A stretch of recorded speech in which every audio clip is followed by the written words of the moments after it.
really easy to develop and then overdevelop habits of pushing, habits of trying to force, habits of trying to make things happen.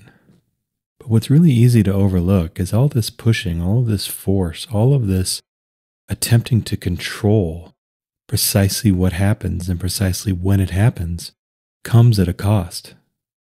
At the very least, it comes at the cost of effort. Trying to control something, especially trying to control everything, is extremely effortful. It's a lot of work. It's really hard. In fact, I think if we're honest, especially over a longer term, it's pretty impossible, actually. At the very least, it's extremely unsustainable. And usually, when we think we've got everything under control, especially for a long period of time, on some level, we're kind of fooling ourselves.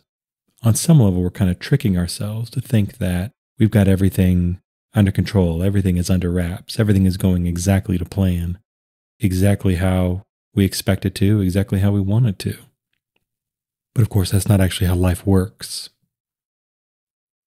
Life is a complex system of interactions. From the outside, it seems to have a mind of its own. But in my opinion, what it really is the confluence of infinite minds, the confluence of every bit of interaction that happens with things on their way from non-being to being. But one realization that's really handy, especially if we have these habits of pushing, especially if we have these habits of trying too hard, especially if we have these habits of often doing too much, is realizing when our pushing has become an obstacle.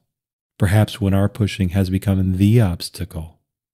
If we've reached a point where we're so thoroughly, completely in our own way that we can't actually see it. We walk around frustrated. We walk around stymied. We walk around never really getting what we want, never really being able to fully enjoy things because there's just too much that's out of order. There's too much that's too undone. It isn't the way it's supposed to be. It's too non-complete. And thus we use our will and our effort in order to make it so. And I guess where this is coming from is a realization that I had the other day that I think is fairly universal, that I was struggling against something. I was working on getting something done and found myself getting a little angry, getting a little mad as things weren't going how I wanted or going how I expected. And when this was happening, it kind of hit me all at once, this realization or this question, this whisper in my ear, is this even necessary? Like kind of a third-party observer just sort of beamed down and looked at what I was doing and saying, why are you doing that? Does that even need to be done? Does anyone actually need that? Does anyone actually want that? And the answer to all these questions were, actually no. This was something I was working on that turns out was completely unnecessary. But for probably roughly the billionth time, I was falling back into old habits. I was doing too much. I was trying too hard. I was like a dog with a bone. I was trying to get something done. I was trying to get something fully complete in a very maximalist sort of way without realizing that it's completely unnecessary. That these ideas I had, that something in order to be done had to include every possible option that I could think of, is really just made up. It's really just a story that I was telling myself. That I couldn't just go with what seemed the simplest, couldn't just go with what seemed the easiest. I had to try every possible option. I had to eliminate every possibility I could think of to make sure that I had arrived at the right solution, to make sure that I was doing it the right way. But when I started working on what I was working on, it was pretty obvious that one particular way of doing this was probably right. And yet, I went out and I looked for other ways, other means to accomplish what I was trying to accomplish. And then got really frustrated when those other means didn't really work. Like it's kind of one of those things where I'd already been delivered a perfectly valid, perfectly acceptable, perfectly adequate solution. If for some reason that wasn't enough, I was striving out of a sense of trying to create a completeness, out of a sense of probably a bit of perfectionism. that I kept looking and I kept trying all sorts of different things, even though it seemed like I'd actually already found the solution to my problem. And when I realized this and I dropped this pushing, everything became so much easier because I'd already solved my problem. Yet I was still trying to solve it.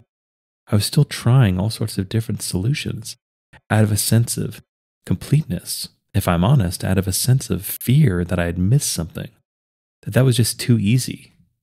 When I started working on what I was working on, it seemed like one solution would probably work just fine, would probably be good, might even be great for what I was doing. Like, that wasn't good enough. That was too easy. I had to keep going. I was afraid I was missing something. I was being too flippant. I was being too casual. I couldn't just go with what seemed to work. I had to explore every possible option, which then just led me on this circuitous wild goose chase just to end up with what seemed right in the first place.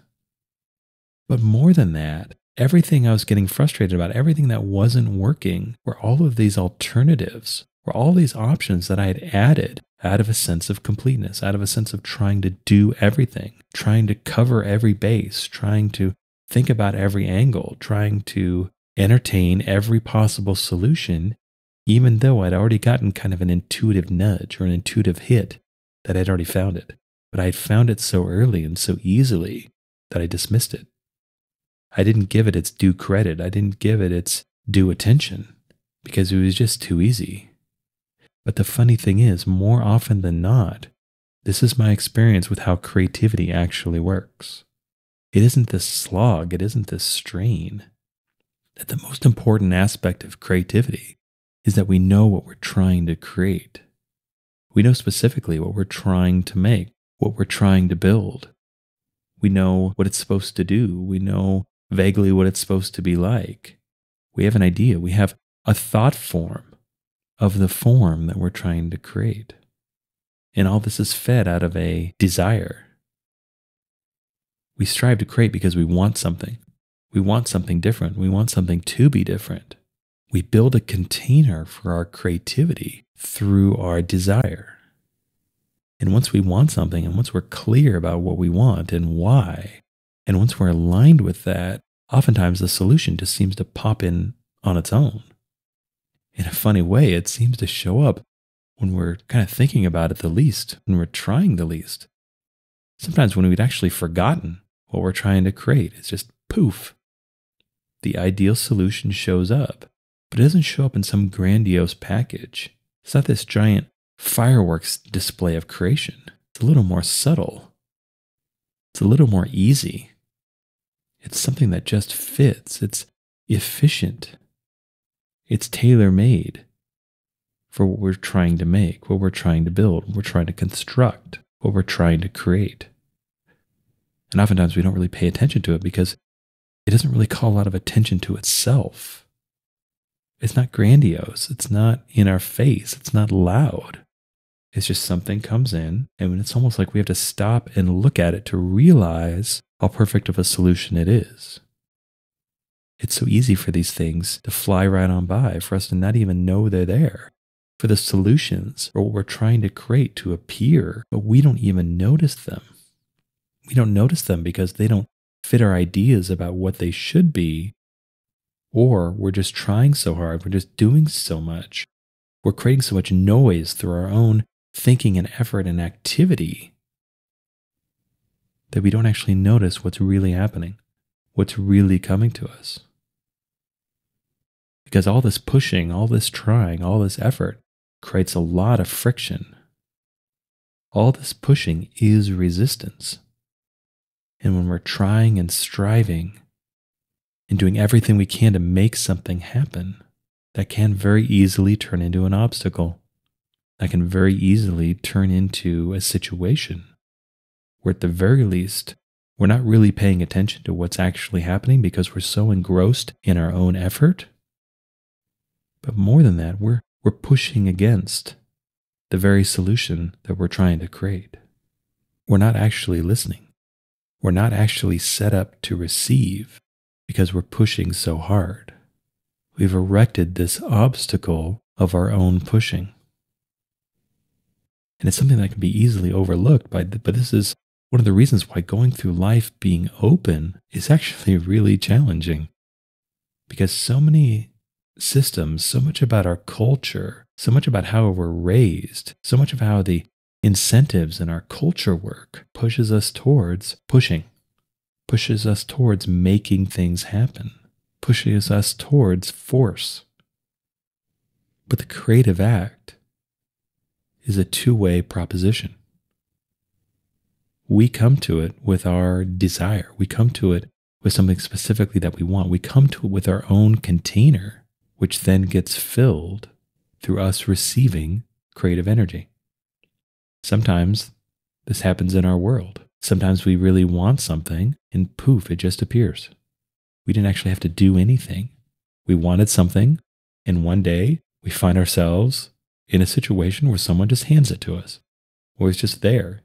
It's low-hanging fruit, there for the picking. Or sometimes it shows up as an inspiration, as an idea, as a way to get or achieve whatever we want. But this is always a two-way process. This is always an ask and an answer. This is always a call and a response. It's never just one side. Because conversely to us pushing all the time, of trying to make things be a certain way, if we don the opposite approach of where we're just completely passive, where we're not actually asking for anything, where we're really vague, we're really passive, we adopt an attitude and a posture that we let the world or someone else or something else tell us what we want. We surrender our specific desires and let the external fill these things in for us. But that isn't really asking. At the very least, that's extremely indirect. And that doesn't create the container for creativity to flow into. In order to get what we want, we have to know what we want. And we can really spin ourselves in circles, trying to convince ourselves that the things we want are just the things that come to us. We can rationalize, we can justify, we can pretend. We can pretend that the things we want are just the things that are already coming to us. But that's missing a big opportunity. That's missing a big opportunity that our intention could create. That we could intentionally steer and direct creative forces to us by being more intentional about what we were trying to create. And so it goes both ways. It's a co-creative process. It's a dialogue. It's a conversation. It's an interaction.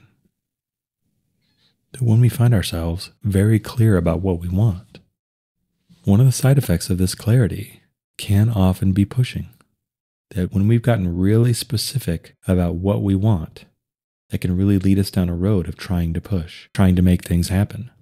Because it's almost reflexive sometimes. Then when we figure out what we want, our minds start building plans, start building all the ways that this thing is going to come to us.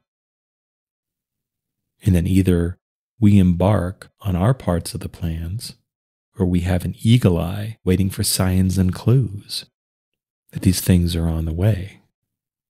But that's getting a little too involved in the process. That's doing more than just our part. Our part is done when we've gotten clear about what we want. Our part is done when we've aligned with what we want. When we've created the container for creativity, for the creative forces to flow into. And it's us giving too much attention about how it's going to happen. It's us trying too hard. It's us trying to control too much that shows our resistance. That shows how much we're actually pushing away whatever we're trying to create. That shows we're not really being a trusting partner in this creative process. Because a big part of the creative process is learning to let go, is learning to trust that whatever we need to do, we'll know it when we need to do it. Because that's the other funny thing about pushing too. Even if we're on the right track and doing the right things, if we're doing them too early, or if our timing is just not quite aligned with what needs to happen, that can be really frustrating too. That can create a lot of stagnation. That can create a lot of one step forward, one step back. But I think we all know that when the time is right, it's obvious. I think we've all experienced that. We've had some sort of great idea. We've had some sort of inspiration. And either we instinctively or intuitively knew that it wasn't quite the right time, or we tried to do some things and didn't really work out, but we still believed in the idea. We still knew that this was right. We still knew this was a good thing. And we let it go, only to have it show up later, only to have it show up in a way that we could interact with it and embody it in a far less effortful way, where it came to us so much more easily. There's so much less work involved, so much less striving and struggle and strain and setbacks, because it was the right timing, because it was an idea coming to form in alignment. No force was necessary because a good idea had reached its right time. Growth of anything has its own right time. And so the question to us is, do we have the confidence? Do we have the faith? Do we have the discipline? Do we have the maturity to let go, to let things play out on their own time, to stop pushing so hard, to stop trying to do 5 things when we know there's actually only one that we want to do, to stop trying to make things happen when it seems like it's just not the right time yet, or just not the right set of circumstances? Can we find the courage to let go? Can we find the courage to trust that the things that are right for us will and do flow to us at the right time? Can we trust that there's actually nothing we need to make happen? We can go along with what is happening. We can be a participant and a creator to what is. We don't have to manufacture our own reality. We can create and participate equally. And that's the way it's supposed to be. That's the way it's designed. As a human animal, we aren't meant to consume all the time, and we aren't meant to create all the time either. It's a balance. It's a two-way system that we get to participate in, both as the creator and the consumer of creation. Because when we boil everything down at the root of this idea of when our own pushing has become our primary obstacle, the lesson in that, the awareness in that, is learning how to trust. Learning how to be aware of what's really going on. Learning to be aware of what we really want. Learning to be aware and acknowledge when sometimes there's just nothing to do right now. Be aware and acknowledge that the choices in front of us may not seem perfect, but it doesn't mean they're wrong. Maybe there's something we have to learn. Maybe there's something we have to do. That if we're trying to get something done a certain way, if we have this vision and picture in our mind that can only happen a certain way, the truth is we don't actually know that. Or a broader truth is we're actually probably wrong. We're either wrong, at least a little bit, on exactly what we really want, especially if it's something we've never really experienced, and we're probably wrong about how that will eventually show up for us, how that eventually will exist for us, how we'll eventually interact with that. And so we can learn to let go. We can learn to be open. We can learn to allow. And we can learn to drop the pushing when it becomes an obstacle. We can go with what seems right. We can go with what feels right and trust that that will lead us towards what we want, what we're trying to create. We can trust our judgment. We can trust our discernment. And we can trust our feelings. It's all valuable feedback. And we can keep taking steps forward. We can keep walking along the journey of our lives. And we'll make that journey far more pleasant, far less effortful when we learn to stop erecting obstacles through our own pushing. I hope you enjoyed this episode. All episodes are given freely. If you feel inspired to give, please visit theunionpath.com/donate. If you have a question, you can contact me at theunionpath@gmail.com. Take care and all the best.